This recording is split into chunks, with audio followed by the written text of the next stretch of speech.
This is Karen with NewClevelandRadio.net, and welcome to June the 1st, 2021. It is now time for How to Super Age with Elise Marie Collins. And I really need to know more, Elise, because I do have your book, but until I have my second eye surgery, I still can't really read yet.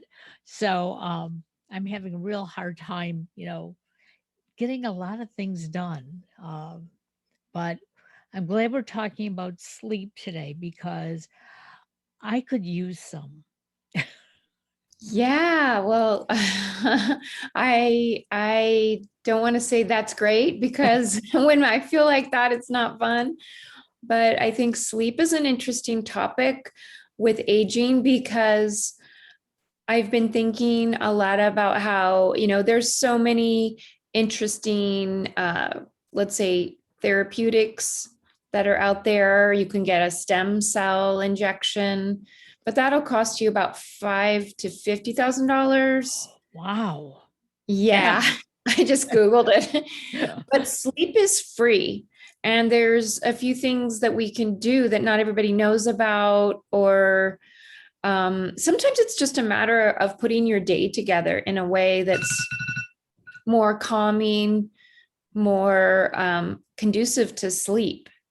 The way you start your day is going to really determine how you end your day and eventually how you sure. sleep.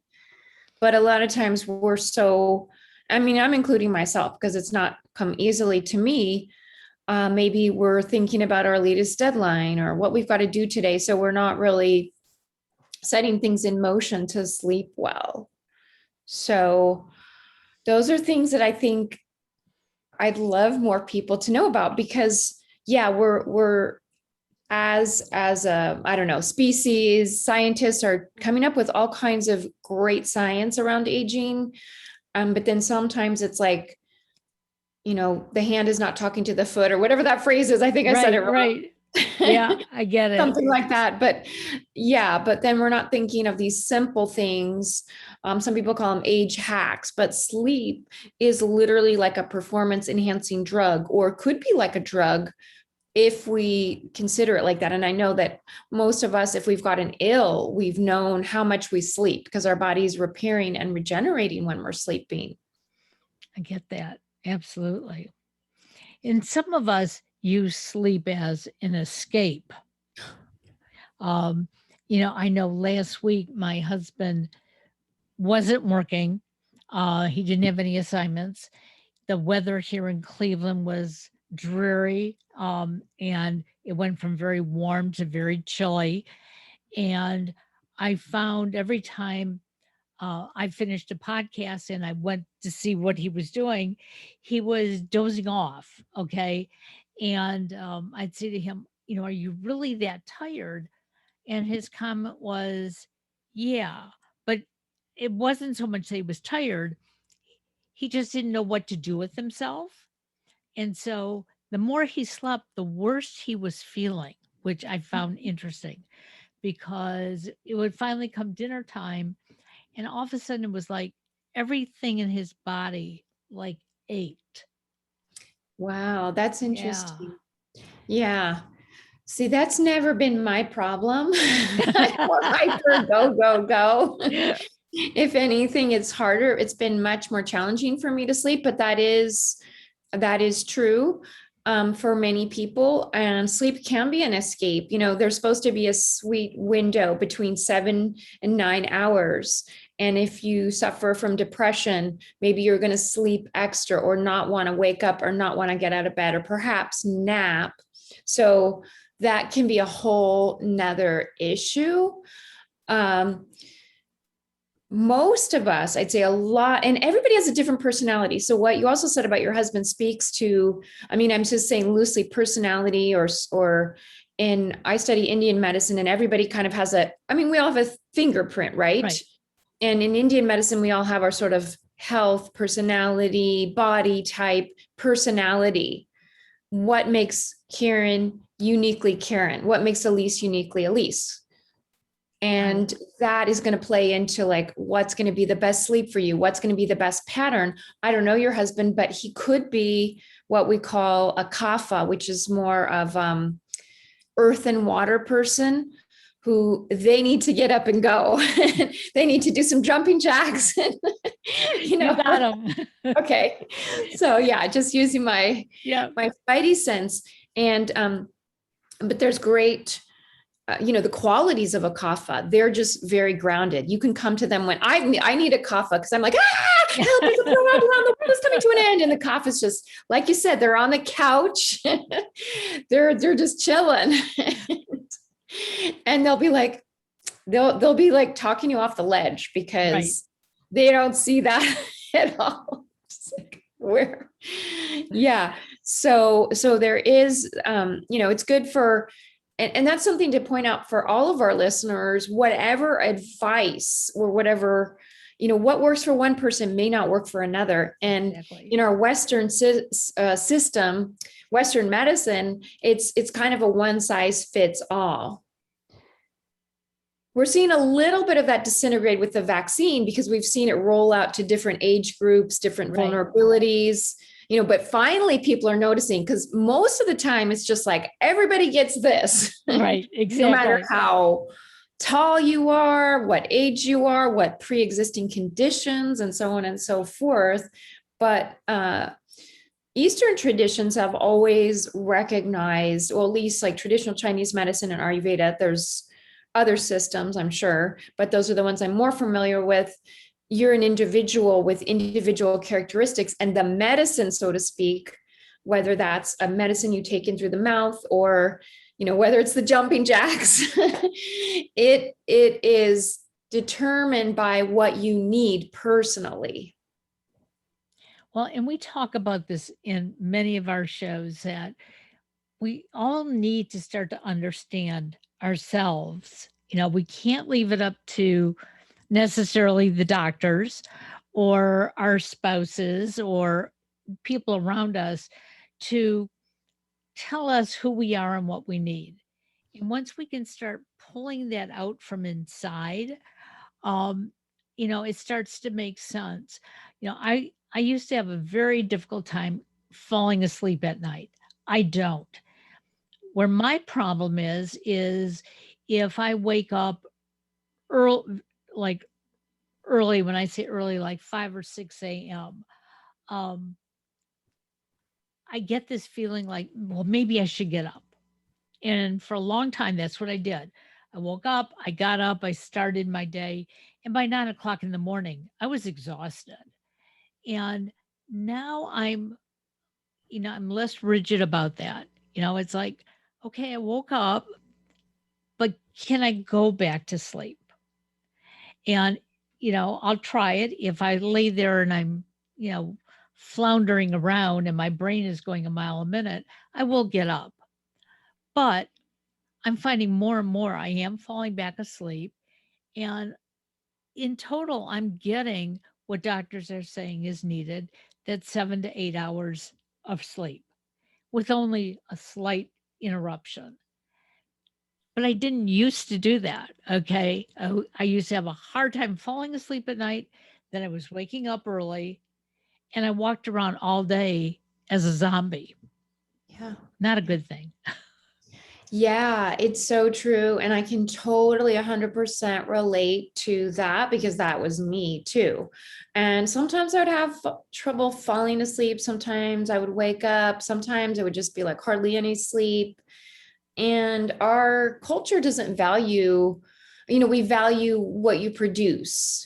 We're hearing more about sleep research that has changed in the past 10 years, but people point out that not sleeping is kind of like a badge of honor. Yeah. It still kind of is. Yeah. And there is a bit of a turnaround, but sleep is not, it's not always valued, but we know how good we feel when we sleep, right? Right. So I'd like more people to be addicted to that and interested in that, instead of, looking for a supplement, looking for a pill, because those pills will work to a certain extent, but the sleep, it's considered in Indian medicine a pillar, like what are the pillars of a healthy life? What you eat, how you sleep, and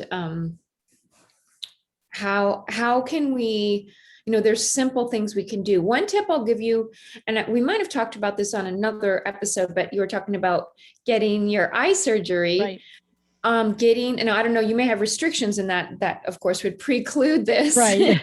because there's going to be different things, but actually getting light on your eyes, and you can do that in the morning safely, especially when the light isn't too bright, but that's how your body's clock. There's something in your brain called drum roll, please. It's called your suprachiasmatic nucleus. Okay. Yeah. And that's actually your body's little clock that sets everything up. And when you get light on that, it resets, because somehow magically, don't ask me how it works, but it will understand it's light out. That's why we get jet lag too, because the light and everything gets unsynced, or it's not synced up anymore. That's why it's really a good thing to do if you are traveling. I've tried this before and it does help, but it decreases jet lag for me. Go to sleep early rather than, staying up, getting that second wind. Go to sleep early, get light on your eyes, and sort of live through it, because your body is literally recalibrating with that light, and with when you eat. When you eat is super important. And that's all a new form of medicine called circadian medicine, which is the rhythms and the times of eating, and that we know, it's fascinating to me. Like animals know, right? We don't have to tell the animal. It's like, time to go to bed. Yeah. Well, and I find it interesting because in certain cultures, during the day, people actually take naps. And it's part of their lunch hour or whatever, whatever. And my husband worked at a college number of years back, and he used to eat his lunch, and then his office chair just reclined just enough that he would take a nap. And he was finally told by the director of the college he wasn't allowed to do that. Now, his door was closed. He had no classes in there. He set an alarm on his phone to wake him in time. And he found a 20-minute nap was all he needed. But he needed that quiet and the ability to, recline just a little bit and close his eyes. And when he was told he couldn't do that anymore, he found that he was not as productive the rest of the day. And, I first laughed at him about it because I thought, well, that's sort of silly.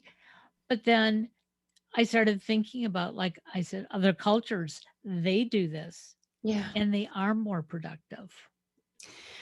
Well, you open up a whole can of worms, because number one, I would say, I'm not even sure that's legal. I mean, I'm not a lawyer, but my mom was a judge, and my stepdaughter's an attorney. And when you have a break, I don't think anyone can really dictate to you legally what to do in the break, but I don't know if your husband's still working at the job. No, he's not. No. And it also is interesting, and I don't know what age he was, but one of the things, because I'm a gerontologist, looking into making workplaces more age friendly. And that was just a beautiful example, because as older adults, we may need a bit more sleep, and maybe we're not getting that complete sleep. So getting one of those reclining chairs and taking a nap. I do that with my dad. We got a chair. There's a chair you can get on Amazon. It was literally only $130. And we got it for my dad when he hurt his back. And some of them, they have a little button you can press and it lets you go back. Okay. There's some fancy chairs. This one was so cheap because he was like, I don't want that chair. No. And we got the cheapest one. And I have to literally push it down. but we love that chair, and my dad loves the chair. So look for the reclining chair, and it's super soft. You have to put it together, but it's awesome. Yeah, but sleeping, taking a little nap at work, that would make things a little more age friendly. Uh, and why not take a nap? My mom used to do that too. She's a retired judge now, and she was telling me about how she had a reclining chair in her chambers. And luckily she had a chambers and no one would mess with her. And my dad, you know what's funny too? I remember my dad. I feel like my dad kind of has a little bit of narcolepsy, but he would always fall asleep after lunch. And when I was in my 20s, I worked in his office, and they were, the windows. He was a stockbroker, and they had windows where you could see him, and everyone would be like, "Yeah, there's your dad. He's taking his nap." So I'm all for napping. I love napping myself. And I actually teach a form of yoga called restorative yoga, which some have likened to a disco nap, because you're literally just lying in comfortable positions on bolsters, like a back bend, or you have your legs up. So it has other benefits, but it literally helps you, it helps you to clear your mind. It also helps you, and goes for rest and naps. Meditation, they're all similar but a little different. But I think they help us to let go of some of the stressful thoughts and worries. And we live in a very stimulating world and environment with news and internet. And I found also when I was teaching in-person classes, especially these restful and more gentle classes, where we would do a lot of just literally, one student called it do nothing yoga. And but the younger people were getting so stressed out. I was getting a lot of young people in my classes, and a lot of older people that maybe were recovering or just like to rest more for various reasons. But I think that the way before the pandemic, especially now, things have slowed down. We've had this little break, and we're ready to get out there. If you're listening in like years later, it is May. No, it's June. Today's the first day of June. Right. I gotta remember that today's the first day of June, 2021. So we're starting to get out and about. So we're in a little bit different mental state. And we've had, everybody's had different situations. So some people have been working the whole way through, and some of us have been more restful. I didn't run around teaching as many yoga classes. I taught on my computer, but just to speak to, our different needs. And sometimes we do need to get out and socialize if we haven't been out of the house that much in the past year. Well, and it's interesting because in some ways, I think this past year, I've worked more because I'm in the house all the time. That I looked at my calendar and it was like, well, as long as I'm doing everything by Zoom, I don't have to section out times in between shows like I used to. And in the last month, that's when I finally said, whoa, I've got to treat this the same way I would if I were going from, client to client, or if clients were coming in here. And so I started changing my schedule around. And I've had a number of people say to me, well, you're not working as much. And it's like, seriously? I'm working differently, but I do need that downtime in between shows because our shows are different. Okay.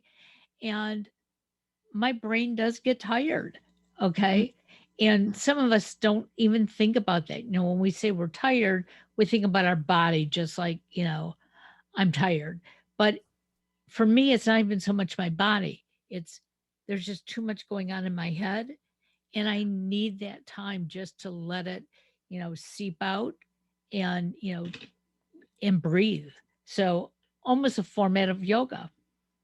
Yeah. And I love that too, because the way I think it ties into sleep is you're creating your day, you're scheduling your day in a way that helps you be more relaxed through the day. Right. And there's that phrase that comes to mind, tired and wired. And we've all had that experience when at the end of the day, we've been exhausted. We're so excited to go to sleep. And then suddenly we're wired and we're like, Yeah. And sometimes we can become dysregulated and have a rush of cortisol at the end of the day, when the cortisol is actually meant to stimulate us in the morning. Like we should have cortisol in the morning. Cortisol is not necessarily a bad thing, but it is at night when, you know, you're ready to go to bed. Yep. And Exactly. sometimes our body will do that for different reasons. It can get dysregulated, but maybe, you know, it's like, oh, Karen's going to keep working through the night. We got to give her more cortisol and get her all, you know, she's got more shows, you know, your body doesn't really know. That's why the breathing, I always have to say in my yoga classes, just make sure you're breathing, because if you're stretching your muscle, you know, how does your muscle not know that it's like, maybe it's getting pulled by a tiger or something? Right. And so we just got to, like, when you breathe deeply, you're literally sending a message to your body that everything's cool. It's all good. And if we're rushing from thing to thing, and as you said, you're maybe doing that. I don't know how you're producing the shows. I didn't know you before the pandemic, but I was running from class to class. You know, I drive over, teach a class, drive across town. I taught in San Francisco, and I'm in the East Bay if you're a Bay Area person. And, you know, I love the classes and it was great. And then when the pandemic hit, I was like, what was I doing? I was also in grad school. So, you know, maybe we can do that for a short amount of time, a couple years, you know, maybe you just had a baby. And so, you know, like, okay, I got to feed the baby. The baby's going to wake me up, but it's not sustainable in the long term. And it does impact stress and health.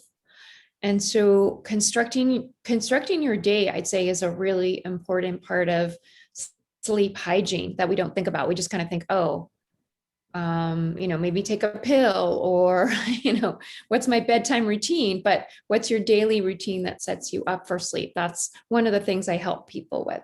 Well, and today we have all these energy drinks out there. And I know the young people, you know, they stay up half the night. You know, I'm not quite sure exactly what they're doing, you know, on the computer and on their phones, but that's their social life. And then for them to come to work or go to school, they're drinking one energy drink after another. And I know on the weekend when I go into my IT job, I usually take either a bottle of flavored water, or occasionally I'll take in a coffee because I haven't had time, but I'm not drinking one after another. And usually I don't even finish what I've brought in, but they'll come in with 2 or 3 cans of those energy drinks. And in 4 hours, they've had 3 of them. And I think to myself, what are you doing to your body? I mean, you are just, you're putting yourself in a rush. And when you collapse, you know, then, you know, how do you get back up again? And I've had a talk with some of them, and, you know, they just think it's normal. Well, hey, they wouldn't make these drinks if they weren't safe. And it's like, well, that's not true. Right. And we've lived a little longer, and doesn't necessarily always mean that you're wiser. However, we've seen, I mean, in our lifetime, we've seen so many things that people said, you know, when I was born, people said smoking was just fine. Yeah. And then I can literally remember my parents quit smoking. So I had a lot of secondhand smoke when I was a baby. And my mom smoked when she was pregnant with me too. And I feel like my lungs aren't as very strong. And then my little brother started seeing these commercials that were saying, oh, you're going to die. And that's why they said they quit, because my brother was so frightened by the commercials. Interesting. Yeah. So I'm sure they will learn someday that these energy drinks, and I'm not saying all of them, and I'm not saying you shouldn't drink them at all, but I think we have to be cognizant of what we're putting into our bodies.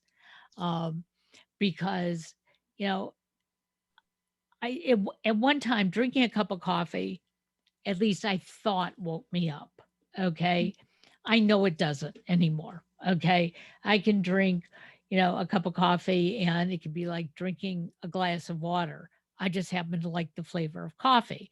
So I don't drink it necessarily so that I can get a buzz on or I can wake myself up, because it's just not going to do it. A glass of water for me will wake me up just as easily. Yeah. I like black tea, to be honest. It's a little bit less than coffee for me. And I do enjoy drinking that in the morning. But if I drink it later, because caffeine has that half-life, and some of us can process it quite literally better than others. And as you age, it does get harder and harder to process caffeine. The other thing you're speaking to, I don't know if the people that you're working with, if they are sleep deprived, but being sleep deprived is like being drunk. And there's a sleep researcher, Matthew Walker. I'm pretty sure, I just want to make sure I have the name right, because sometimes I'll say like it's Michael, but it's Matthew. He talks about how dangerous sleep deprivation is. Like, we should think of it more like drunk driving, because so many accidents happen when people are asleep at the wheel. Right. And that he's like, please pull over. Yeah, it's Matthew Walker. He has a book called Why We Sleep. I highly recommend that. It's a pretty dense book, but there's so much information, and he is a researcher. So he's telling you, things he's studied or other people have studied, and we're learning so much about sleep too. So just an interesting thing that maybe when you're sleep drunk, we'll call it that, and then you're drinking more of the caffeine drinks or energy drinks, like, how is your brain working? What that can be a scary thing. Oh, and he talks about this is really a tragic accident where a truck driver hadn't slept in like 36 hours, and just like, yeah, it was a horrific accident. I won't give you the details because you can read the book, but you can just imagine. So it's important to think about these things, because I think, especially when we're young, we do think that we're invincible. And I'm saying it's a general thing. And one of my professors in school used to say, talk about driving, because there's always these stereotypes of older drivers. They're terrible. And when you look at you break down the statistics of accidents, it's way more younger people, because of, I could just speed, and it's kind of a mental thing. And I could even explain it through Ayurveda. Like, you have more fire, you have more drive when you're younger, you have more of that fire. You still have it when you're older, but you're more cautious generally. So usually if older drivers, they're slow, they may not see as well, but they're usually such safe drivers. I can include my dad in that. He's a very slow driver, but pretty safe. And sometimes we think that, we get confused about those things. So, well, I do know that being sleep deprived is a huge problem. I know that, especially on the weekend, I'm very intense at this job that I do. I'm not that way with my podcasting, because I'm working with people who I enjoy, and I let it flow. But there, I'm just so determined to get things done right, because I only have a short amount of time. And I have found that many days I leave there and I don't think I'm tired at all. And I'll get a quarter of the way home, and I have to turn the radio up. I have to open up my windows. I'll call my husband on the phone, because I'm so afraid that I'm going to fall asleep.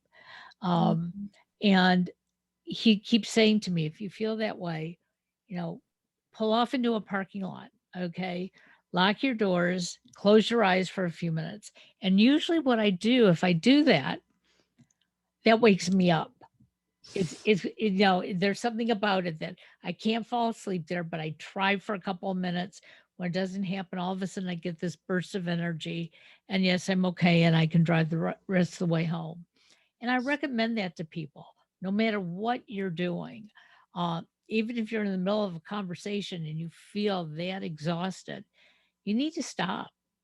You need to change the chemistry of things that are going on, because when you're tired, you're not thinking. it's true. And actually, Matthew Walker talks about something that I think a lot of people don't know about. It's called micro sleep. When you're very sleep deprived, you actually have these weird moments of micro sleep. And that can be even more scary than drunk driving, because if you're taking like a micro nap, it's like you go unconscious for a couple seconds. You don't even know you went unconscious. And if you're drunk, your reaction time is delayed. But when you're literally gone unconscious, you have no reaction time because you're not even present. So I wholeheartedly agree with you. And I've done that a lot, pulling over, and I just close my eyes, try to meditate or fall asleep maybe. But yeah, you don't usually fall asleep for that long because you're sitting, but it does. Because to me, the experience I have, and I don't know what the physiology is, but I feel really tired. And driving is hypnotic too. Yes. So driving can really bring on that, like, whoa, now I know I'm tired, because it's almost like when we rock a baby, I was with a little, or a toddler. I saw a toddler in the park yesterday, and, the baby was fighting, oh, I don't want to go take a nap. It's so fun in the park. And we're all kind of like that. We're at the job, we're working. And then, oh, we get in the car. It's so hypnotic. Let's go to sleep. But we don't want to do that. So yeah, pull over. And I find, I don't know, I'm sure there's a brainwave correlation, but if you just sit, if you know how to meditate or do a meditation app, that's helpful too. That's how I reset. I'll just sit and I'll meditate. Sometimes I will fall asleep, usually never more than 20 minutes, and if you're in a rush, like it's not worth it to rush through. Right. Exactly. Let Exactly. that kind of cycle through your brain and your body, and then continue on. That would be my recommendation, because we all go through periods when maybe we have a deadline, or, we don't get good sleep for whatever reason. And it just can come, we just can't help it. Something happens, but we can build these practices in that help us live in a way that's healthy, especially when we're driving or operating heavy machinery. Right. Well, and you brought up something in the beginning, and I think it's really important that our doctors today, and God bless them, they are trained, they know what they're doing, but because of the pressures that they're under, um, they try that one size fits all, solution with all of us. And for a while there, I was having a very hard time of getting more than 3, 4 hours of sleep a night. And I went to my doctor and we talked about it. And we went through, are you depressed, and the whole bit. And he ran me through tests, couldn't find anything. And I knew he wouldn't. Okay. And he said, well, Karen, you need to drink something warm before you go to sleep. And he suggested milk, which I'm allergic to, and I don't like the taste of it anyways. And I don't know who really likes warm milk, but whatever. So that was one suggestion. It was also, don't eat after like 7 o'clock. Well, I typically don't. So that wasn't it. And he went through a bunch of things, and I went and looked it up on the internet. Maybe I get some better information. It was everything he had told me. Okay. It was like one size fits all. And I realized that I had to find what it was, what I needed, not necessarily this conglomeration of, drinking warm milk and, don't exercise before you go to bed, whatever. What I found works for me is exercising before I go to sleep at night. It's in the morning, I'm really not in the mood for it. But in the evening, if I exercise, then I go wash up and get myself ready for bed, I'm out like a light. And so, you know, find what works for you. And yes, you may want to see your doctor, but know that you're probably going to get that regiment that everybody else gets, that same sheet of paper with the same instructions. Yeah. And it's good. Like, it's good to go to your doctor and be tested, check out, make sure everything. I mean, Western medicine is great at diagnostics and figuring out, especially with like if a muscle, like different things, like what's going on with your body. But those things like getting proper sleep and maybe nutrition, unless they have specialized information. Okay. And I'm not a doctor. Like, I'm just saying there's so many practitioners and health coaches. That's why actually medicine, I think, is in the future going to be embracing health coaching more. And there are a lot of people, actually, one of my friends, hopefully she'll be on the show sometime. She's a health coach in a hospital, because we know that so much of our health depends on habits. And you really can't, from that point of like a doctor telling you what to do with, yeah, you don't like milk. So where do we go from there? How do we establish the habits that are going to get you good sleep? You figured it out, but some people just, maybe they just give up and they figure 3 or 4 hours, that's what I'm getting. And then that's going to lead down some path.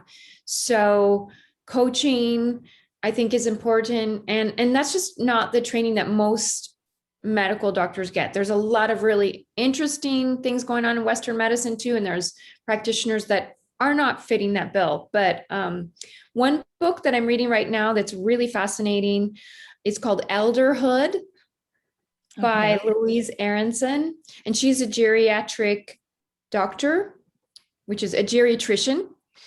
And she talks about how Western medicine is not geared for older adults. And she really breaks it down. It's a beautiful book. It's kind of a long book. Oh, and I want to say, if you can't read books, people can also listen to audiobooks. I love audiobooks personally, and my book is an audiobook. If anyone wants to listen in audio, you can you can buy it as an audiobook. And I'm sure that Elderhood is also an audiobook. And she really explains how a lot of doctors don't understand some of the interactions with drugs and some of the things that happen as we age. And there is an example of a man who was having a lot of trouble sleeping. His daughter was living with him and she was his caregiver, and he wasn't sleeping. So she just thought, oh, I'll give him some over-the-counter sleep medication. And so she started doing that, but it had terrible, terrible side effects. And he did sleep, but then it backfired anyway. So we just, even the medicines that we get on the shelf, they don't really say, oh, if you're taking other medications or if you're over a certain age, and everyone's a little different in how they age as well. So she points out a lot of things that are missing in the system, especially as we're an aging population. More people are getting older. Yet there's not a lot of geriatricians. There's not a lot of people that have this specialized knowledge. We have a lot more pediatricians, which is, everyone knows what a pediatrician is, but no one really, geriatrician, when I say gerontologist, they go, what? Well, most of us don't want to also admit that we're aging. And I think we have to at least admit to ourselves that things are changing. It doesn't mean it has to be terrible that it's changing. We can learn how to adapt to certain things. Last year when I was having my knee replacement, my doctor didn't give me all the information I really needed about it. Now I had to have it done. There was no question. I had bone against bone. But he made me feel like, well, it's your age and everything else. And it wasn't necessarily that. But what he didn't take into account were a couple of other things going on in my body. And I have a rod in my left leg. I have the knee replacement on the right side. Okay. And I had broken my left shoulder a couple of years back. And so my range of motion is limited. And so there are certain things that I can't do as easily. And I don't want to gross anybody out, but I can't cut my own toenails anymore because I've got all this metal in me. And I remember going back to the doctor and saying to him, when is this going to get better? When am I going to be able to do this? And he looked at me and he said, well, never. And was like, well, what does that mean? I know what never means, but why? Because I was healing. And I didn't get the answer from him. I had to figure it out myself and realize that I have limited motion. And so I realized, from that point forward, I'm going to be pampered and I'm going to go for pedicures. Good excuse, but understanding your body, okay?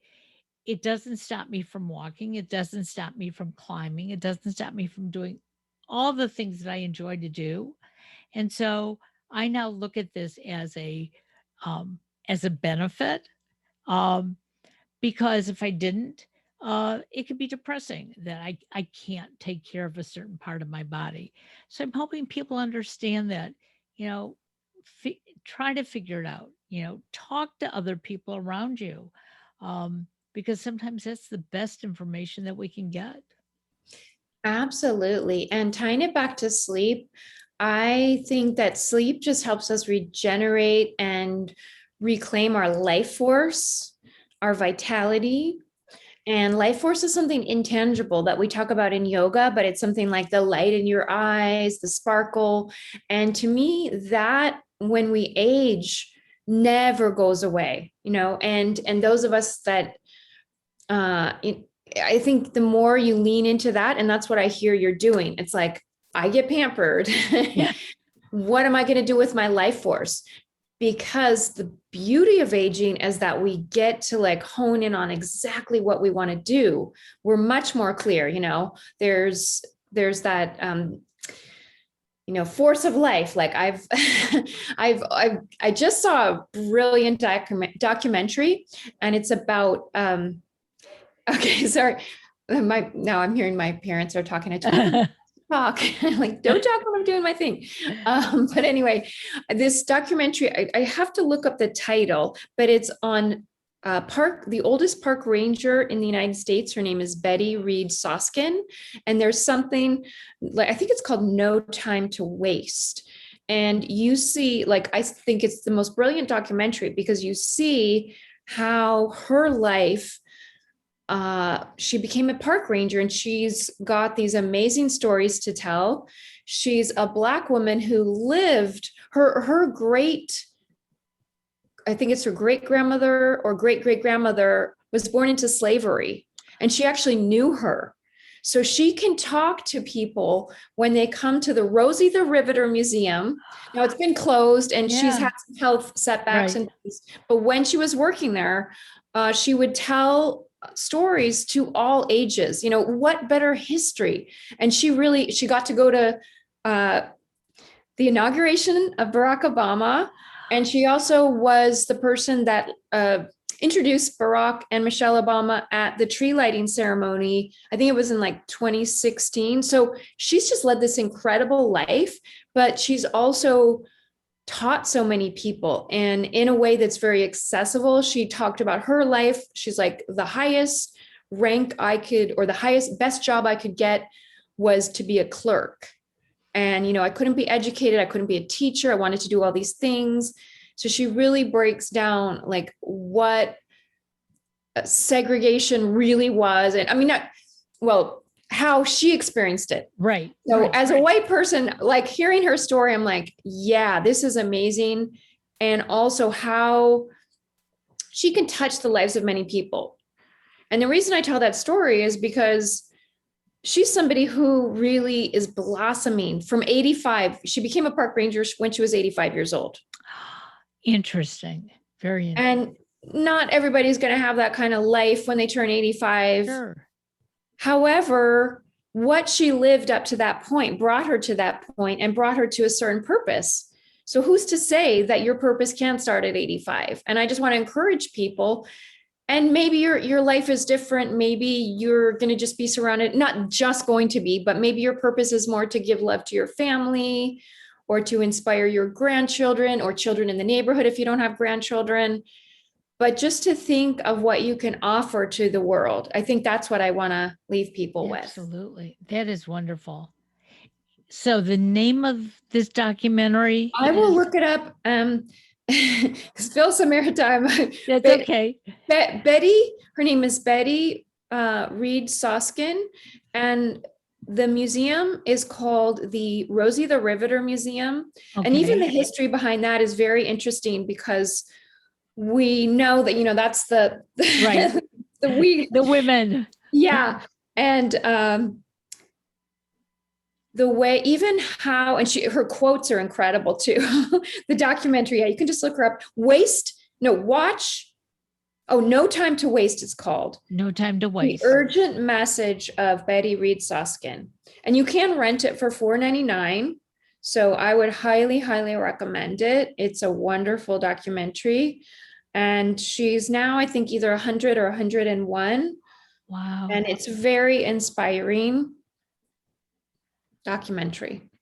Well, I think that's wonderful, because typically we would look at somebody from her background and think maybe they're not going to even make it to 85. But obviously she had the spirit and the drive and the need to keep aging and blossoming. And you know what? I think that if we all could think that way, it surely would make each day even brighter. Even when the sun decides to hide behind the clouds, we're still going to feel it on our faces. So I think that's terrific. Well, we got through another podcast today in June. And I look forward to your guest in a couple of weeks. We're going to be researching more areas of how to super age. And hopefully by then, my eyes will be adaptive and I'll be able to start reading again. I look forward to it. So have a good day and take care. Bye, everybody. Bye.